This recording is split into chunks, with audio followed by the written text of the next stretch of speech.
Anxiety होगी कि नहीं होगा क्या, कैसे होगा। There so many candidates out there. किसी की भी स्ट्रैटेजी को ब्लाइंडली मत फॉलो करिएगा। सबसे पहले हम लोग क्वांट्स के बारे में डिस्कस करेंगे। अरे यार कर लिया होता काश। रीजनिंग इज ऑल अबाउट, अगर आपके 1 ईयर हो ही चुके हैं प्रिपरेशन को देन तो कोई यूज नहीं है इनका। अगर आप प्रीलिम्स ग्रामर के बेसिस पे निकाल भी लोगे देन आप मेंस भी नहीं कर पाओगे। Hello everyone, my name is Sushanta Tiwari. Recently I have cleared SBI PO and I'm also awaiting my other results which includes IPS, Parent Clerk and SBI Clerk. So मेरी journey 2021 में start हुई थी in which I was able to clear my IPS PO prelims but was not able to clear any of the mains and any other prelims.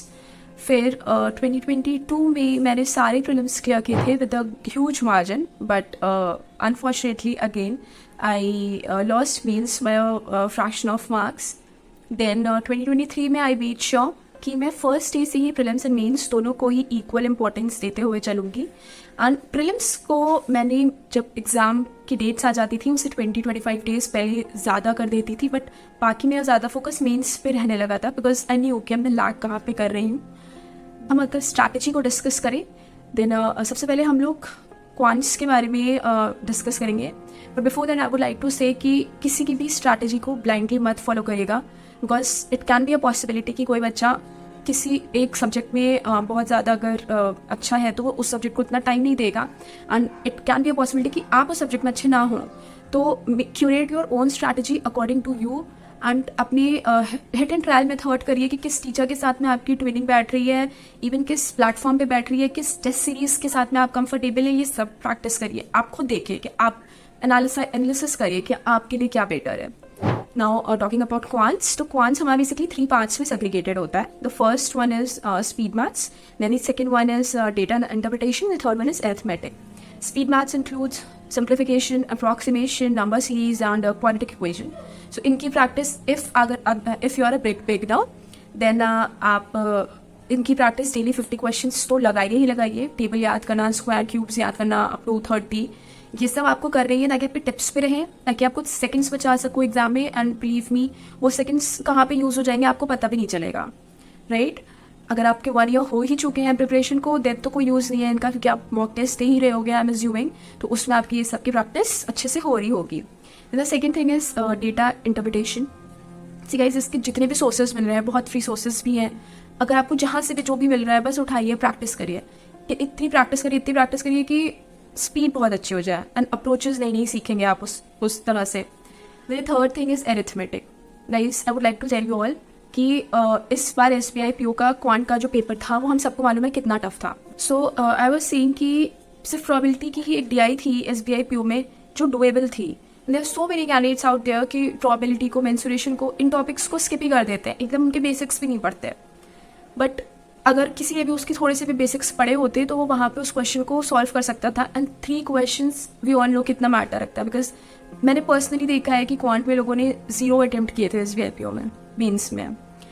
So this was all about quants कि आप हर एक topic को पढ़िए। भले अगर आपको कोई topic एकदम ही नहीं समझ में आ रहा तो ठीक है कर ही दीजिए इसके, बट बेसिक्स तो पढ़ लीजिए एटलीस्ट कि आपको क्वेश्चन अगर वहाँ पे ईजी आ गया तो ये ना हो जाए कि अरे यार कर लिया होता काश। नो टॉकिंग अबाउट रीजनिंग, तो आपके जितने सिलेबस में टॉपिक्स दिया उसको पहले जॉट डाउन कर लीजिए। रीजनिंग के सारे टॉपिक्स को जॉट डाउन कर लिया, आपने देख लिया कि आप कौन से टॉपिक को किस टीचर से अच्छे से समझ पा रहे हो, उस टीचर से स्टिक ऑन हो जाओ। फिर जितनी भी प्रैक्टिस हो सकती है उतनी प्रैक्टिस करिए रीजनिंग की because reasoning is all about practice. एक बार आपने कॉन्सेप्ट समझ लिया तो। एंड फॉर पजल्स, मिस्टेरियस अलग देन पजल्स के लिए आई वुड से जहाँ से भी पजल मिल रही है बस उसकी प्रैक्टिस करिए बिकॉज जितनी आप प्रैक्टिस करते जाओगे आपको अप्रोच पता चलती जाएगी कि किस तरह से आपको उसको सॉल्व करना है। Now once you are done with the pre level puzzles, आप मेंस पे ट्रांजिशन होइए। मेंस टाइप की पजल्स को सॉल्व करने के लिए डोंट थिंक कि अरे 10-15 मिनट में नहीं हुआ तो हम इसे नहीं सॉल्व करेंगे, उसका सोल्यूशन देख लेंगे। Don't do that please. Starting में आई नो बहुत टाइम लगेगा, may be 1 hour 2 hour may be 3 hours लग जाए उस पजल को सॉल्व करने में, बट डू दैट क्योंकि ब्रेन स्टॉर्मिंग होगी, आपको अलग अलग वेज पता चलेंगे कि किस तरह से वो पजल सॉल्व हो सकती है। देन उसके सोल्यूशन पे जाइए, देन देखिए कि टीचर ने उसको किस तरह से सॉल्व किया है, अपनी अप्रोच देखिए, टीचर की अप्रोच देखिए, उसको कंपेयर करिए, देन एनालाइज करिए कि आपसे कहाँ पे लैक हो रहा था। Right, this was for reasoning. Not talking about English, तो आई वुड से अलग से इंग्लिश को नहीं पढ़ा, बट येस ग्रामर एक बार अगर आप पढ़ ले रहे हो there so many videos out there on YouTube, आप वहाँ से ग्रामर कर सकते हो. देन बैंकिंग की English is all about reading. अगर आप प्रीलिम्स ग्रामर के बेसिस पे निकाल भी लोगे देन आप मेंस भी नहीं कर पाओगे, बिकॉज मेंस में सारे क्वेश्चंस रीडिंग के ऊपर बेस्ड होते हैं. सो एडिटोरियल्स को रीड करिए, कोई बुक आपको, अगर आप बुक रीडिंग करते हो बुक्स को रीड करिए. इस तरह से व्हाट विल हैपन इज कि आपको कंटेंट भी मिलता जाएगा. अगर आप एडिटोरियल रीड करो तो आपको कंटेंट भी मिल रहा है, which will in turn help you in the descriptive writing too, क्योंकि descriptive writing is also going to be around the current topics. ठीक है. फिर अगर आप मेंस लेवल के इंटरव्यू को जा रहे हो तो वहाँ पे भी आपको बहुत हेल्प मिलने वाली है. अगर आपने एडिटोरियल्स रीड किए हैं, न्यूज़पेपर्स रीड किए हैं, जो आपको करने ही है करंट अफेयर्स के लिए, तो इस तरह से आपको करंट अफेयर्स भी हो रहा है ना, आपका न्यूज़पेपर इंग्लिश भी कवर हो रहा है, राइट. देन ये सारी चीज़ें होंगी. देन आप करंट अफेयर्स को अगर करें तो गाइस, अगर आप अब स्टार्ट कर रहे हो प्रिपरेशन, तो आई वुड से कि 1 अप्रैल से आप करंट अफेयर्स स्टार्ट करोगी. उससे पहले अभी बजट को कंप्लीट कर लो, राइट. जितना भी डीप में बजट को कर सकते हो, क्योंकि हर एक क्वेश्चन में कुछ ना कुछ तो कवर होगा ही बजट का, तो वहाँ से आपका बजट कवर हो रहा है. देन आपने 1 अप्रैल से डेली की करंट अफेयर्स को किसी भी डेली करंट अफेयर्स में, या तो न्यूज़पेपर या कोई टीचर, उनको देख लीजिए, उनसे कवर किया करिए डेली का current affairs. Because different teachers को कवर करने की कोई ज़रूरत नहीं है, क्योंकि डेली करंट अफेयर्स तो मोर और लेस सेम ही रहने वाला है. उसके बाद वीकली पीडीएफ्स के थ्रू रिवाइज करिए, देन मंथली पीडीएफ्स के थ्रू रिवाइज करिए, मल्टीपल टाइम्स रिवाइज करिए, because this is the only की फॉर जनरल अवेयरनेस, बिकॉज वो बहुत ही ज़्यादा डीप आती है.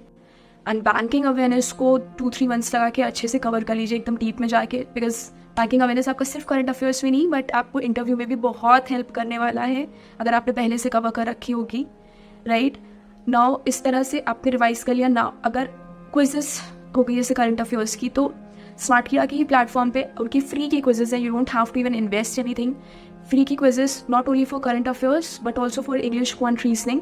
आप उसमें जाकर के डेली का क्विजेस दो, एटलीस्ट 2 तो क्विजेस दो ही. उसमें आपको पता भी चलेगा कि आप कहाँ पे लैग कर रही हो. री अटेम्प्ट का फीचर है उसमें. देन अगर आप इन्वेस्ट कर सकते हो तो इट वुड बी बेस्ट कि आप उनका टॉपिक टेस्ट में इन्वेस्ट कर दो, बिकॉज वो बेसिक से एडवांस तक वो एकदम क्यूरेट किया हुआ है, आपको बस अटेम्प्ट करना है, राइट. अलग से कुछ फाइंड आउट करके करना नहीं पड़ेगा आपको. Current affairs mock drill is something which I personally used at the time of my SBI clerk, क्योंकि उसमें स्मार्ट पॉइंट्स भी होते हैं, which is it's differentiating factor, कि आपको याद हो जाती है चीज़ें अगर आपने स्मार्ट पॉइंट्स रीड कर लिए हैं. कि बड़े पैराग्राफ्स आई नो कोई नहीं याद कर पाता, but the smart points help you to remember things. So yeah this was all my strategy. And आप इसमें से कुछ पॉइंट्स ले सकते हो, कुछ पॉइंट्स आपके अकॉर्डिंग है, आप कैसे कंफर्टेबल हो कैसे नहीं हो, it all depends upon you. And one advice which I would like to give कि जस्ट रिमेंबर आप स्टार्ट क्यों कर रहे हो. अगर आप आई नो हर वीक हर डे कभी ना कभी होता रहेगा कि एंग्जाइटी होगी कि नहीं होगा, क्या कैसे होगा, बट अगर आपका ये क्लियर है, मोटिव क्लियर है कि why you are starting, that why is clear कि करना क्यों है, तो आप कर लोगे. It will never stop you. This was all from my side, and I just stay positive and all the best everyone. Thank you.